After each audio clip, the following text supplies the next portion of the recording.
పరమగీతముల గ్రంథము 6వ అధ్యాయము 1వ వచనం. స్త్రీలలో అధిక సుందరి వగుదానా, నీ ప్రియుడు ఎక్కడికి పోయెను?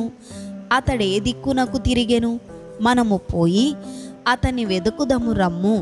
2వ వచనం.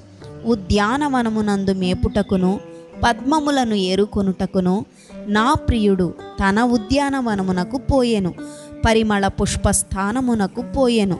3వ వచనం. నేను పద్మములలో మేపుచున్న నా ప్రియుని దానను, అతడును నావాడు. 4వ వచనం. నా సఖీ, నీవు తిర్సా పట్టణము వలె సుందరమైన దానవు, యెరూషలేమంత సౌందర్యవంతురాలవు, టెక్కెముల నెత్తిన సైన్యము వలె భయము పుట్టించు దానవు. 5వ వచనం. నీ కనుదృష్టి నా మీద ఉంచకుము, అది నన్ను వశపరచుకొనును. నీ తల వెంట్రుకలు గిలాదు పర్వతము మీది మేకల మందను పోలియున్నవి. 6వ వచనం.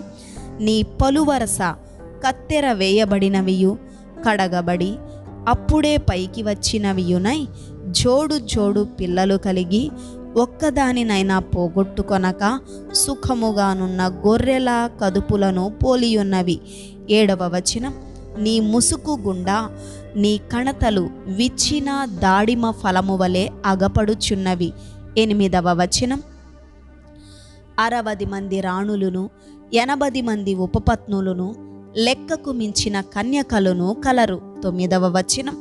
నా పావురము నా నిష్కలంకురాలు ఒక్కతే, ఆమె తన తల్లికి ఒక్కటే కుమార్తె, కన్న తల్లికి ముద్దు బిడ్డ. స్త్రీలు చూచి దాన్ని ధన్యురాలందురు, రాణులను ఉపపత్నులను దాన్ని పొగడుదురు. 10వ వచనం. సంధ్యారాగము చూపట్టుచు చంద్రబింబమంత అందము గలదై, సూర్యుని అంత స్వచ్ఛమును కళలును గలదై, వ్యూహిత సైన్య సమభీకర రూపిణియునగు ఈమె ఎవరు? 11వ వచనం.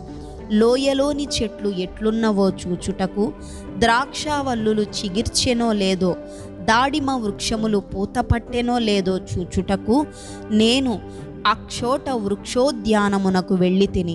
12వ వచనం. తెలియకయే నా జనులలో ఘనులగు వారి రథములను నేను కలిసికొంటిని. 13వ వచనం. షూలమ్మీతి, రమ్ము రమ్ము, మేము నిన్ను ఆశ తీరా చూచుటకై తిరిగి రమ్ము, తిరిగి రమ్ము. షూలమ్మీతి యందు మీకు ముచ్చట పుట్టించునదేది? ఆమె మహనయీము నాటకమంత వింత అయినదా? ఆమెన్.